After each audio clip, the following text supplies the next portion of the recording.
Assalamualaikum warahmatullahi ta'ala wabarakatuh. Subhanaka la ilma lana illa ma 'allamtana innaka antal alimul hakim. Rabbi shrah li sadri wa yassir li amri wahlul 'uqdatam min lisani yafqahu qawli. Okey, Ustazah nak terangkan mengenai silibus pendidikan Islam tahun 4.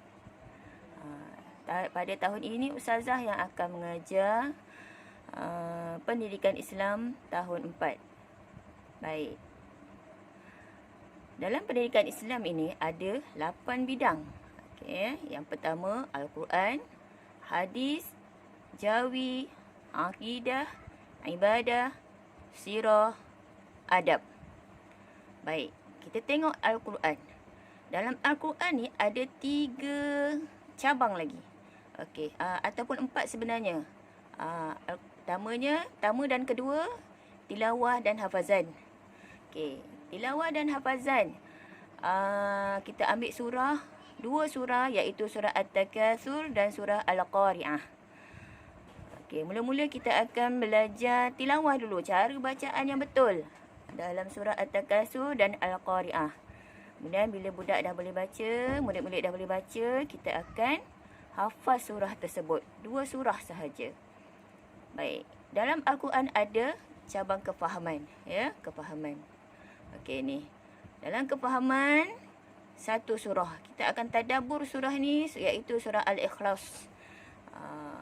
Surah itu diturunkan di mana? Apa maksud Al-Ikhlas? Dan macam mana kita nak menghayati surah Al-Ikhlas tu, kita akan belajar isi kandungan surah Al-Ikhlas.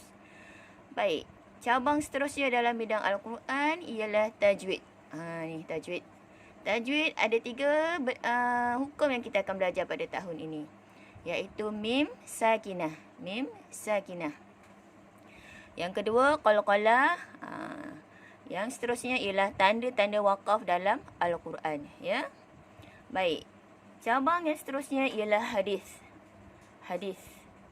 Cabang yang kedua dalam pendidikan Islam, iaitu pada tahun ini kita akan belajar tajuk tetamu. Macam mana kita nak menghormati tetamu? Tetamu yang bagaimana yang kita perlu hormati? Ya. Dan Nabi Muhammad SAW sangatlah menghormati tetamu. Jadi kita nak tahu macam mana cara Nabi menghormati tetamu. Baik. Bidang seterusnya ialah jawi. Jawi ada 4 perkara yang kita akan nak tahu pada tahun ini, iaitu huruf hamzah. Apa maksud hamzah ni? Hamzah ni kita nak tahu kedudukan hamzah macam mana dalam satu-satu perkataan. Contoh, perkataan baik. Perkataan baik ada hamzah kat situ. Macam mana kedudukan hamzah tu? Kat atas ke? Kat bawah ke? Kat tengah ke? Dia punya tulisan dia ba, alif, hamzah, ya, qaf. Betul? Okey. Hamzah tu kat mana kita nak tahu? Okey. Contoh perkataan lain pula hamzah. Apa lagi? Contoh apa? Nantilah kita akan tengok, ya, macam mana kedudukan hamzah dalam tulisan jawi. Baik, seterusnya perkataan. Perkataan tu sendiri ada huruf hamzah kat situ. Perkataan. Perkataan. Ada hamzah kat situ. Bentuk hamzah tu berada kedudukan di mana? Ya. Okey, seterusnya kita tengok perkataan tradisi. Perkataan, kita akan belajar perkataan tradisi. Perkataan tradisi ni iaitu perkataan yang tidak dapat diubah. Tidak diubah daripada dulu lagi. Contohnya perkataan itu. Alif, ya, ta, itu. Lagi contohnya perkataan ini. Alif, ya, nun. Kalau salah baca, tak betul, tak ingat itu adalah perkataan tradisi, orang akan baca in. Ayanlah. Alif, ya, nun, ini. Jadi kita kena tahu perkataan-perkataan tradisi ni. Seterusnya perkataan pinjaman bahasa Inggeris yang telah ditulis dalam tulisan jawi macam mana. Nanti kita akan belajar. Seterusnya perkataan pinjaman bahasa Arab. Bahasa Arab. Ya. Okey. Baik. Cabang seterusnya kita akan mengetahui bidang akidah.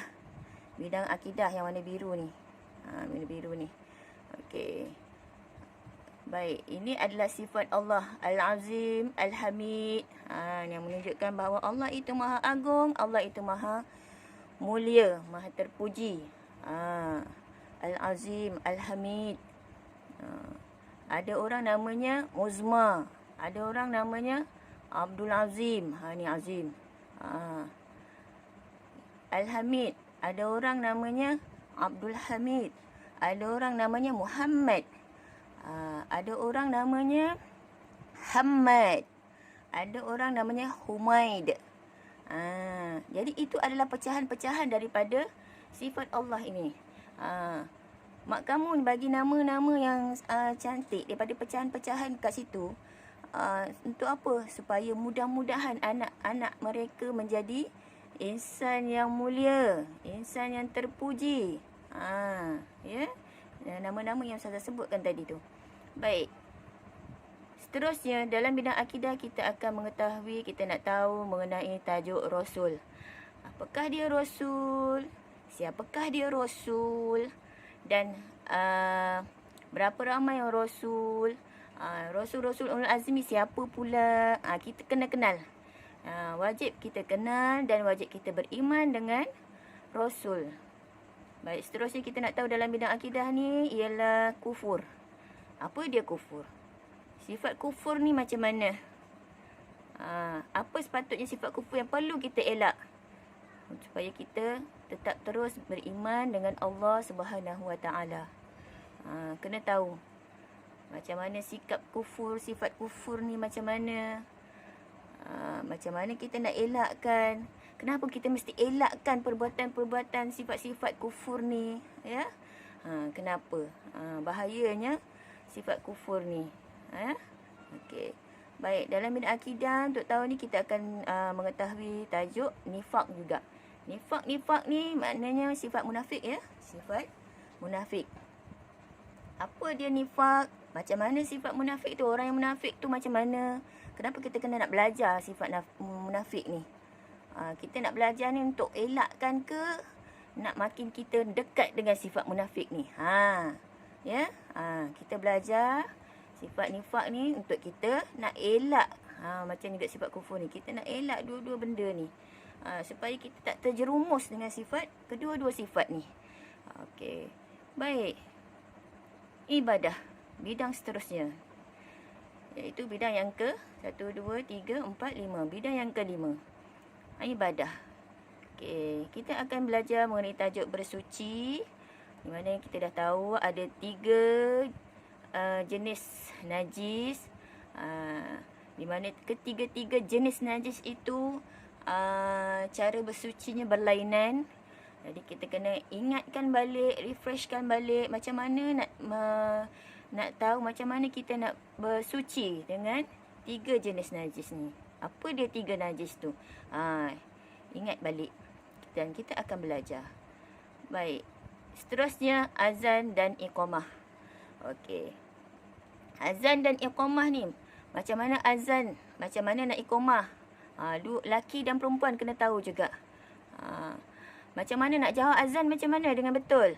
Nak jawab iqamah dengan betul macam mana? Apa bacaannya? Apa sebutannya? Kita akan belajar. Baik, dalam bidang ibadah kita akan mengetahui mengenai tajuk puasa. Puasa yang wajib di bulan Ramadan.